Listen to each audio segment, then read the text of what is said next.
नमस्कार, हस्तक्षेप में आपका स्वागत है। मैं हूं अमलेंदु उपाध्याय। देश में राजनीतिक गतिविधियां शुरू हो गई हैं और लोकसभा चुनाव की तैयारियां शुरू हो गई हैं। सत्ता पक्ष और विपक्ष की तरफ से अपनी अपनी तैयारियां जारी हैं। रोज़ लगातार कहीं ना कहीं कोई ना कोई चुनावी जनसभा हो रही है और हर दल अपनी तरफ से अपने अपने तर्क पेश कर रहा है।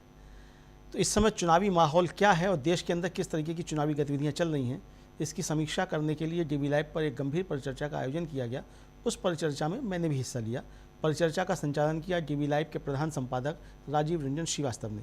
तो आइए सुनते हैं उस परिचर्चा के कुछ प्रमुख अंश साभार। अगर आपने हमारा YouTube चैनल अभी तक सब्सक्राइब नहीं किया तो इसको सब्सक्राइब कर लीजिए, वीडियो को लाइक और शेयर कीजिएगा और कमेंट करके बताइएगा भी कि इस परिचर्चा पर आपकी क्या राय है। धन्यवाद। सुनते हैं इस परिचर्चा के कुछ प्रमुख अंश साभार। देखिए, वो तो अब EVM में बंद हो चुका है जी। अब अमित शाह जो भी कहें, मुझे लगता है कि अब तो बीजेपी को चुनाव लड़ने की जरूरत भी नहीं है। पूर्ण बहुमत तो आपको मिल ही गया है। अच्छा है कि बीजेपी के जो कार्यकर्ता हैं और जो वोटर हैं वो मुतमईन हो गए हैं कि अब साहब कोई जरूरत है नहीं। जो कुछ भी जरूरत है वो अब विपक्ष को है, इंडिया अलायंस को है। तो उनके कार्यकर्ता और उनके वोटर पहुंचेंगे, लड़ाई लड़ रहे हैं वो अपनी। दूसरा जो सबसे मजेदार है आज का किस्सा, मोदी जी बेचारे रो दिए। एक सप्ताह पहले ही राहुल गांधी ने कहा था कि अब अगला नंबर है आंसू बहाने का, और मोदी जी बड़ा फॉलो कर रहे हैं। और दूसरा सवाल जो चित्रा त्रिपाठी पूछ रही थी कि आप इतनी ताकत कहां से जुटाते हैं, पिछले 10 साल से इतने ताकत पर सवाल हुए हैं। रुबिका लियाकत ने पूछा थकते क्यों नहीं हैं, कोई कुछ पूछ रहा है और मोदी जी रो दे रहे हैं बेचारे। जैसे गांव में बच्चे खेलते हैं ना राजीव जी, और जब एक बच्चा लड़ नहीं पाता है, जीत नहीं पाता है तो रोने लगता है। अब मोदी जी वही कर रहे हैं। राहुल गांधी के सामने बेचारे लड़ नहीं पा रहे हैं, जीत नहीं पा रहे हैं, बार बार हार रहे हैं। और ये हार किसकी हो रही है? एजेंडे की, नरेशन की। और मोदी जी भले ही सर्वे करवा लें कि साहब आज भी 54% लोग मोदी जी को पसंद करते हैं, हालात तो बहुत बुरे हैं। जितनी तेजी से ग्राफ पड़ा है राहुल गांधी का, उसके आगे बौने दिख रहे हैं नरेंद्र मोदी। और इसीलिए अब उनको कभी रोना आ रहा है, कुछ दिनों के बाद छाती ना पीटने लगे।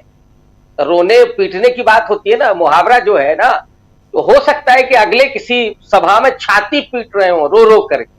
वही एक दृश्य देखना बाकी है। हालांकि अभी राहुल गांधी ने इस बात को बोला नहीं है, बोलेंगे तो शायद ये हो। लेकिन इन 4 चरणों में तस्वीर बहुत कुछ इस देश की साबित हो गई और बहुत गंभीरता पूर्वक हम लोग पिछले लंबे समय से बात करते आ रहे हैं कि इस देश का जो अवाम है, जो नागरिक है, बेहद समझदार है। उसे आप धर्म की अफीम चटा करके बेहोश नहीं रख सकते। उसे आप मूर्ख बना करके, जुमला दे करके आप उसके वोट पर डाका नहीं डाल सकते, क्योंकि ये वो ताकत है जो लोगों ने पहली बार पाई है सदियों बाद। और ये वो समाज है जहां असमानता, भेदभाव, शोषण, उत्पीड़न जिस पूरे समाज के 1000 साल के इतिहास में रहा हो, और उस समाज को जो दमित है, पीड़ित है, उसे अगर ये ताकत मिल गई हो, वो राजा बन गया हो। जहां डॉक्टर अंबेडकर ने कहा था एक सभा में कि अब हमने तो सारी रानियों की नसबंदी कर दी है, अब राजा रानी के पेट से पैदा नहीं होगा, मतपेटी से पैदा होगा। तो जिसको ये सपना मिला हो कि वो भी राजा हो सकता है, वो भी विधायक मंत्री हो सकता है, उसका भी प्रतिनिधित्व होगा पार्लियामेंट में, उसके लिए भी नीतियां बनेंगी। लेकिन पिछले 10 साल में उसने मोदी जी को क्या नहीं दिया, जरा आप ये सोचिए। छप्पर फाड़ बहुमत दिया और वो अवसर दिया जिसके जरिए नरेंद्र मोदी चाहते तो इस देश का कायाकल्प कर सकते थे। लोगों के भीतर एक अविस्मरणीय छवि वो गढ़ सकते थे। आज भी जिस तरह से हम लोग बार बार नेहरू की बात करते हैं, अंबेडकर की बात करते हैं, गांधी जी की बात करते हैं, क्यों करते हैं? क्योंकि उन्होंने सेक्रीफाइस किया, देश को दिया बहुत कुछ जी। और जिन नेहरू को ये लगातार काउंटर करते हैं, ये भूल जाते हैं कि आनंद भवन से लेकर के सारी संपत्ति नेहरू ने इस देश को समर्पित कर दी। अपने शरीर को भी, उसकी राख भी देश की तमाम नदियों में और खेत खलिहानों में प्रवाहित कर दी। ये होता है देश से मोहब्बत, देश से प्रेम। देशभक्ति जुमला नहीं है, देशभक्ति केवल नारेबाजी नहीं है। देशभक्ति असली वो होती है जब आप किसान के लिए खड़े हो। यहां तो आपने जो खाद का दाम था वो इतना बढ़ा दिया। जब आप मजदूर के लिए खड़े होते हैं, लेकिन आप खड़े किसके साथ हैं? अंबानी और अडानी के साथ। आप जब दलित पिछड़े के साथ खड़े होते हैं, लेकिन कास्ट सेंसस की बात राहुल गांधी ने की तो आप सेंसस भी नहीं करा रहे हैं। दलित रोज पीटा जा रहा है और आप कह रहे हैं कि मेरे दलित भाइयों को मत मारिए, मुझे गोली मार दीजिए। ये प्रधानमंत्री की एक भाषा हो सकती है क्या? महिलाओं पर बहुत हुआ अत्याचार अब की बार मोदी सरकार, और यहां मणिपुर से लेकर के और पहलवान बेटियों तक की जो इज्जत तार तार हो रही थी, क्या मोदी जी ने अपनी आंखों पर पट्टी बांध रखी थी, या उनको सुनाई नहीं दे रहा था, दिखाई नहीं दे रहा था?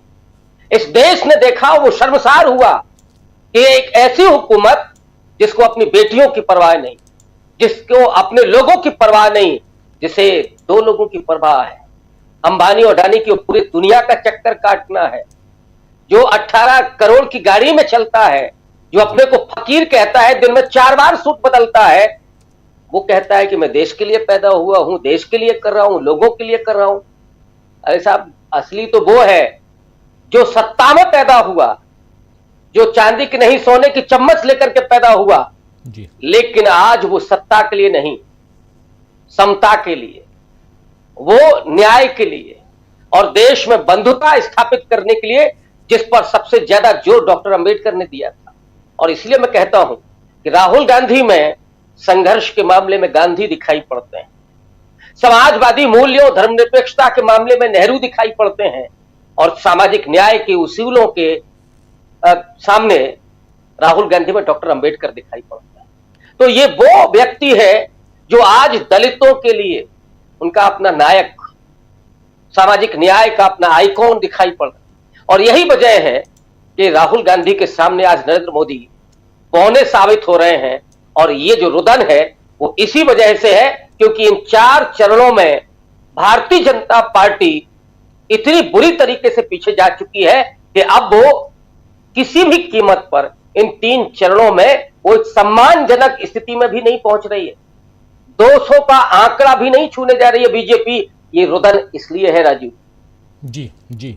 163 सीटें तेजस्वी यादव अपनी रैलियां कर रहे हैं, ये तो दिखता भी है। लेकिन प्रोफेसर रविकांत जी, आज इतनी ज़रूरत क्या थी? नरेंद्र मोदी जी कल से लेकर आज तक बनारस में जो करने की कोशिश किए, क्या ये शक्ति प्रदर्शन था कि एक प्रधानमंत्री वहाँ पे अपना वो कर रहा है, नॉमिनेशन दाखिल कर रहा है, या कोई भय भी है, डर भी है वहाँ पे? नहीं, असली तो डर ही काम कर रहा है। अब 5-5, 6-6 मुख्यमंत्री के साथ इतना बड़ा जन सैलाब ही दिखाने के लिए कि नहीं नरेंद्र मोदी का जलवा कायम है, जबकि यहाँ स्थिति ये है कि अब कोई टेलीविजन देखना नहीं चाहता जहाँ पे मोदी जी नमूदार होते हैं। और मोदी के ने जो वादे किए थे उसी वजह से उनके खिलाफ वो एंटी इनकम्बेंसी भी है। जो लोग ये कहते हैं कि नरेंद्र मोदी लोकप्रिय हैं, उत्तर प्रदेश में उनसे ज्यादा लोकप्रियता योगी आदित्यनाथ की है। और यही वजह है कि नरेंद्र मोदी को ये कहना पड़ा था कि योगी जी हमारे भी मुख्यमंत्री हैं। जो कास्ट इक्वेशन है वो बीजेपी के खिलाफ चला गया है। तो नरेंद्र मोदी इस समय भारतीय जनता पार्टी को जिताने की गारंटी अब कतई नहीं बचे हैं। इसलिए चुनाव में कोई आपको उस तरह का नैरेटिव नहीं दिखाई पड़ रहा है। इतना साइलेंट इलेक्शन हो सकता है कि पिछले 4-5 इलेक्शन से आपने ना देखा हो। जो एजेंट है इस समय बीजेपी का, मैंने कल बहुत सारे लोगों से बात की, वो लोग भी बिल्कुल खामोशी से बैठे हुए हैं। पिछले चुनाव में होता था कि जैसे ही वोटर आता था वो उनको कन्विंस करने की कोशिश करते थे, देखते थे, कई बार झगड़ा होता था। इस बार वोटर भी इतना साइलेंट है कि वो भी किसी से बहस नहीं कर रहा, जाता है वोट डालता है और चला आता है। बाहर निकलता है तब अगर आप चाहें तो उससे पूछें तो उसके सामने 2 सबसे बड़ी समस्याएं हैं, महंगाई और बेरोजगारी। और पिछले 10 साल में जिस तरह से देश में गरीबी बढ़ी है और वो राशन का जो कटोरा थमाया गया है उससे लोग बेहद अपमानित महसूस कर रहे हैं। बच्चों की शिक्षा चौपट हो गई है और जो महंगाई है उस वजह से उनके थाली का वो खाना भी आधा हो गया, ठीक तरह से सब्जी भी नहीं मिल पा रही है। तो क्या मोदी जी वहां ला करके खड़ा कर दिए हैं जहां कभी इंदिरा गांधी के समय पे जो संघर्ष शुरू हुआ था, जो गरीबी खत्म करने का जो दौर शुरू हुआ था, और आपने वहीं उल्टा जाकर के ले जाकर के पहुंचा दिया है। मनमोहन सिंह के समय पर जो एक मिडिल क्लास उभरा था उसकी भी हालत खस्ता है। इसीलिए आप देखिएगा कि इस चुनाव में जो छोटा कर्मचारी है, जो लोअर मिडिल क्लास है, जो गरीब है, वो पूरे तौर पर नरेंद्र मोदी के खिलाफ खड़ा हुआ है। अग्निवीर एक बड़ा इशू है, पुलिस की नौकरियां एक बड़ा इशू है, और उत्तर प्रदेश में तो बच्चे ये कहते हैं, आज भी मैं यूनिवर्सिटी में बात कर रहा था नौजवानों से, और कुछ बच्चे ऐसे थे जो बीजेपी सपोर्टर थे, लेकिन वो भी ये कह रहे हैं कि जो हम लोगों के साथ छल हो रहा है कि आप पेपर करवाते हो, पेपर लीक हो जाता है। कैसे हो जाता है? सारे पेपर लीक हो गए, इसका मतलब है कि आप हमारे जेब से भी पैसा निकलवाते हो और उसके बाद नौकरियां नहीं देना चाहते हो। तो ये जो छला हुआ लोग महसूस कर रहे हैं, उनका सामना मोदी जी नहीं कर पा रहे। एजेंडा कहीं आ ही नहीं रहा, इसलिए आप रोएंगे, आप एक्टिंग करेंगे, आप इमोशनल कार्ड खेलेंगे, हिंदू मुसलमान करेंगे, फिर बोलेंगे हिंदू मुसलमान मैं करूं तो हमेशा के लिए संन्यास ले लूंगा, वगैरह वगैरह। तो ये जो मैं विद रिस्पेक्ट ये कह रहा हूं कि ये जो लफाजी है, शुद्ध लोगों की भाषा में, इस लफाजी को सुन करके लोग आज ही जाए, ये बहुत हो गया मोदी जी, अब प्रणाम कर रहा हूं, अब आप वापस जाइए। और इसके एवज में आप सामने देखिएगा, मतलब मुझे खुद भी आश्चर्य हुआ राजीव जी, पिछले महीने भर के भीतर राहुल गांधी की जो लोकप्रियता दिखाई पड़ी है, बहुत सारे लोग ये एनालिसिस कर रहे थे कि साहब भारत जोड़ो यात्रा का जो छवि बनी राहुल गांधी की, वो अब खत्म हो गई है, वो चल नहीं पा रही है, नॉर्थ इंडिया में नहीं, वो तो केवल साउथ इंडिया में है। लेकिन जिस तरह से राहुल गांधी को लेकर के नौजवानों में, किसानों में और दलितों पिछड़ों के तो आइकॉन वो बन चुके हैं। महिलाओं के प्रति जो बच्चों को आप देखिए, बच्चे जिस तरह से मिलते हैं राहुल गांधी से, तो वो एक जो किरदार है, और मैं ये भी कहूंगा उस पूरी चेतावनी के साथ कि राहुल गांधी की जो लोकप्रियता है, खैर उनमें आएगा नहीं कभी, इस तरह घमंड आएगा नहीं जो मोदी जी में है। वो जितना ही ज्यादा लोकप्रिय होते हैं उतना ही ज्यादा जमीन से जुड़ते चले जा रहे हैं, ये सबसे अच्छी बात है। और एक नेता में, एक जननायक में यही एक फर्क होता है। नरेंद्र मोदी नेता है, लेकिन नरेंद्र मोदी लोगों के नेता नहीं है। नरेंद्र मोदी जो जिस तरह से आते हैं, जिन छवियों में आते हैं, उनको लोग देखते हैं और यहाँ वो सफेद टी शर्ट के अलावा कोई दूसरा कपड़ा नहीं दिखाई पड़ता है, और वो 8 घंटे में 3-3, 4-4 ड्रेस बदलते हैं। इस फर्क को लोगों ने देखा है और अब वो रिएक्ट करने लगे हैं, और यही वजह है कि नरेंद्र मोदी अपने आप को महसूस कर रहे हैं कि वो चुनाव कंटेस्ट नहीं कर पा रहे, वो लोगों को अपील नहीं कर पा रहे हैं, और इसीलिए वो इमोशनल कार्ड चल रहे हैं। लेकिन मुझे लगता है कि विश्वसनीयता जो हासिल की है नरेंद्र मोदी ने, वो अद्भुत है। और मैं यहां तक कह सकता हूं कि पिछले 1 दशक में जो राजनीति के प्रति लोगों का मोहभंग होने लगा था, जो नेताओं के प्रति लोगों का एक तरह से मोहभंग होने लगा था, जो अविश्वसनीयता पैदा होने लगी थी, उसे राहुल गांधी ने वापस किया है। राजनीति के प्रति लोगों का रुझान बदला है, एक आकर्षण पैदा किया है। तो राहुल गांधी सिर्फ इस चुनाव मैदान में एक बड़े तुरुप का हिक्का ही नहीं साबित हो रहे हैं। मैं समझता हूं कि लोकतंत्र को जिंदा रखने के लिए राहुल गांधी की जो विश्वसनीयता है वो बेहद महत्वपूर्ण साबित होने जा रही है आने वाले भविष्य में। और जो अभी लोग कह रहे थे कि ऐसा मोदी ने तो पूरा गिरफ्त कर लिया है और लोकतंत्र खत्म हो गया है, संविधान को भी तार-तार कर रहे हैं, लेकिन एक व्यक्ति आकर के ऐसा खड़ा होता है जो संविधान और लोकतंत्र को बचाने के लिए पूरी हिम्मत के साथ टिका हुआ है। और मुझे लगता है कि लोगों का रुझान एकदम से बदला है, और वो जाकर के राहुल गांधी और कांग्रेस पार्टी इंडिया अलायंस के लिए वोट भी कर रहे हैं, ये भी देखने में आ रहा है। जी, चूंकि आप रहते हैं युवाओं के बीच, तो इसलिए आपसे बेहतर और कौन बता सकता है कि आशा है ये वीडियो आपको पसंद आया होगा। इसको ज़्यादा से ज़्यादा शेयर करें, लाइक करें, सब्सक्राइब करें चैनल को, फेसबुक पेज को फॉलो करें और ज़्यादा से ज़्यादा इसको सब्सक्राइब करें।